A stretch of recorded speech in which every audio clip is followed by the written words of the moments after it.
आत्मीय भाइयों, सादर प्रणाम। भाइयों बहनों, आप सभी को नवरात्रि के पावन पर्व की हार्दिक शुभकामनाएं। आज से नवरात्रि प्रारंभ हुई है और माता जी के स्वरूपों को हम विभिन्न रूपों में दर्शन करते हैं, पूजन करते हैं, आराधना करते हैं, साधना करते हैं, तो माँ का आशीर्वाद प्राप्त करते हैं, शक्ति का अर्जित करते हैं। जब तब ध्यान, व्रत, पूजा पाठ के लिए विशेष समय चलता है। नवरात्रि का ये पावन पर्व सबके जीवन में खुशियाँ लाए, सबका जीवन आनंद से भरे, सभी सुखमय हो, आनंदमय हो, प्रेममय हो और सबके जीवन में सुख, शांति, समृद्धि आए, ऐसी प्रार्थना करते हुए आज के इस प्रसंग पर हम चर्चा करेंगे। भाइयों बहनों,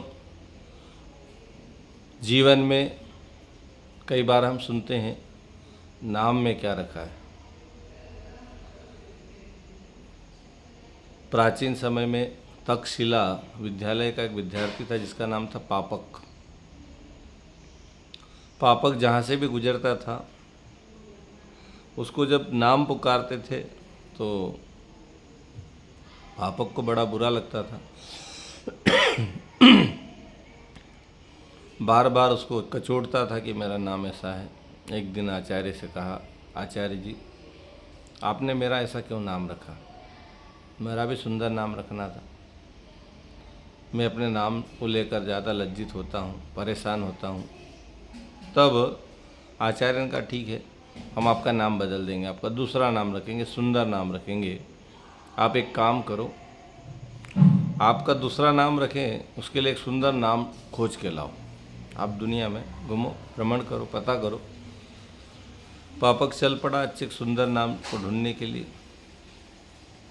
और वो चलते चलते गांव में पहुंचा और वहाँ पर बहुत सारी भीड़ इकट्ठी थी जो एक अर्थी को लेकर जा रहे थे। पापक ने पूछा वहाँ के जो भी साथ में चल रहे उनसे, भाई क्या हो गया, कौन मर गया है, कौन शांत हो गया है, किसकी मृत्यु हो गई है? सब ने कहा, साहब बड़ा ही अच्छा प्रतिष्ठित व्यक्ति था और बड़ा शानदार व्यक्ति था। उन्होंने कहा, उसका नाम क्या था? उन्होंने कहा, साहब उसका नाम तो अमरपाल था। पापक को बड़ा अचंभा हुआ। उन्होंने कहा, साहब नाम अमरपाल और ये भी मर गए। पास खड़े व्यक्ति ने कहा, साहब दुनिया में जो आया उसको तो मरना ही है, नाम में क्या रखा है? समय आएगा तो सबको मरना पड़ेगा। पापक वहाँ से आगे बढ़ा और सुंदर नाम ढूंढने की तलाश में आगे बढ़ा। रास्ते में एक महिला सिर पर लकड़ियों की गठरी लेकर चल रही थी, लकड़ियाँ उठाई जा रही थी। उसने उससे पूछा, बहन जी आप कौन हैं, कहाँ जा रही है, आपका नाम क्या है?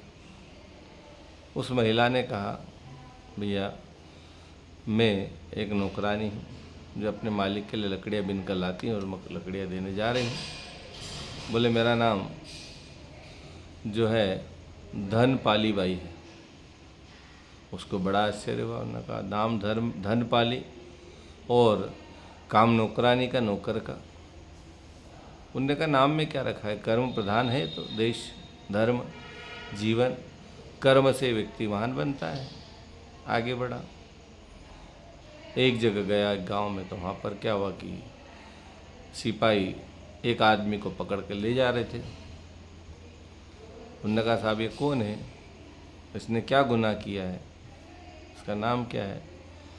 उन्होंने कहा, साहब ये गांव का अच्छा व्यक्ति था, लेकिन पता नहीं इसकी बुद्धि भ्रमित हो गई, भटक गई और इसने चोरी की है, तो चोरी के अपराध में इसको राज दरबार में पेश किया जाएगा। इसका नाम क्या है? बोले, इसका नाम धर्मपाल। उसको और बड़ा आश्चर्य हुआ कि नाम धर्मपाल और काम चोरी का। उन्होंने कहा, नाम में क्या रखा साहब, नाम से तो कुछ भी रख दो, लेकिन कर्म महत्वपूर्ण है। आगे बढ़ा तो वहाँ पर एक भिक्षु को देखा, भिखारी को देखा जो भीख मांग रहा था। तो उसका भी नाम पूछा, वहाँ भी अटपटा लगा। एक खाट पर एक व्यक्ति पड़ा हुआ था और उसको शरीर में कई जगह स्किन प्रॉब्लम, चमड़ी का रोग होता है जिसको, तो खुजला रहा था। उससे पूछा, भाई ये कौन है, इसका नाम क्या है? मैंने कहा, साहब ये विरोगी है एक व्यक्ति, इसका नाम क्या है? इसका नाम बोले निर्मल दास। बोले निर्मल दास, ये तो रोगी है, शरीर पूरा इसका खुजली से उत्प्रोत है। तो इस प्रकार से कई लोगों को उसने पूछा और उसके नाम को देखकर एक व्यक्ति बड़ा मूर्ख था, उसका नाम विद्याधर था। उन्होंने कहा, विद्याधर का नाम मूर्ख, मूर्ख का नाम विद्याधर रख दिया। तो इस प्रकार से जब उसने देखा कि साहब नाम से कुछ नहीं होता है, व्यक्ति के जीवन में उसके कर्म बड़े महत्वपूर्ण होते हैं। रामायण भी तो कहती है, कर्म प्रधान विश्व रचिरा का, जो जिस करहि तो तस फल चाका। कोई अपना नाम राम रख दे तो काम थोड़ी चलेगा। राम जैसे आदर्श, राम जैसी मर्यादाएं, राम जैसे सिद्धांत जीवन में अवतरित होना चाहिए, तब जाकर उसका नाम सार्थक होता है। तो नाम पर्याप्त नहीं है, उसके कर्म पर्याप्त है, कर्म प्रधान है। पापक को सारी बात समझ में आई, वापस लौटा गुरुकुल में। उसने गुरु जी से कहा, गुरु जी मैं समझ गया हूँ कि नाम से कुछ नहीं होता। व्यक्ति नाम की जगह कर्म को महत्व दे, कर्म ठीक कर ले, कर्म शानदार बना ले, तो उसका जीवन सफल हो जाता है। और तब से वो पापक जो है काम पर विश्वास करने लगा, कर्म पर विश्वास करने लगा और शानदार व्यक्तित्व बना और उसने गृहस्थ में प्रवेश किया, जीवन का आनंद लेता चला गया। भाइयों बहनों, कहानी प्रसंग, कथा कहानियों का मूल उद्देश्य तो हम सार तत्व में समझें कि हम कर्म की ओर प्रेरित हों। भगवान कृष्ण ने इसलिए गीता में तीनों योगों को महत्व दिया। यदि वो चाहते कि भगवान को पाने का केवल एक माध्यम भक्ति मार्ग, तो वही देते या ज्ञान मार्ग ही बताते, लेकिन कर्म मार्ग भी बताया। अर्जुन कर्म से भाग रहा था, उसको कर्म के लिए प्रेरित करा। बोले तो कर्म कर, कर्म कर, कर्म करना तेरा कार्य है, तेरा धर्म है, तेरा कर्तव्य है। भाइयों बहनों, हम भी अपने आप को कर्म की ओर प्रेरित करें, कर्मशील बने, पूजा करें, पाठ करें, जप करें, तप करें, व्रत करें, नियम करें, संयम करें, अनुष्ठान करें, वो तो करें ही करें, लेकिन कर्म को जीवन में प्रधानता दें। बिना कर्म किए ये भी सब व्यर्थ होते चले जाएंगे। यदि हम इन्हीं पर बैठे रहे, राम राम ही जपते रहे हनुमान, तो फिर हनुमान इतिहास में अजर अमर नहीं होते।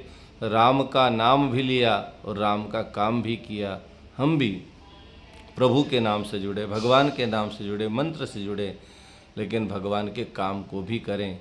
और आज की महती आवश्यकता, युग ऋषि परम पूज्य गुरुदेव कहते हैं, घर घर हम अलग जगाएं, ज्योति जागृत करें और दूसरे दियों को हम जलाएं, स्वयं जागे औरों को जलाएं। गुरुदेव ने वही किया, सोतों को जिसने जगा दिया, हम भी खुद जागे औरों को प्रेरित करें। ओम शांति।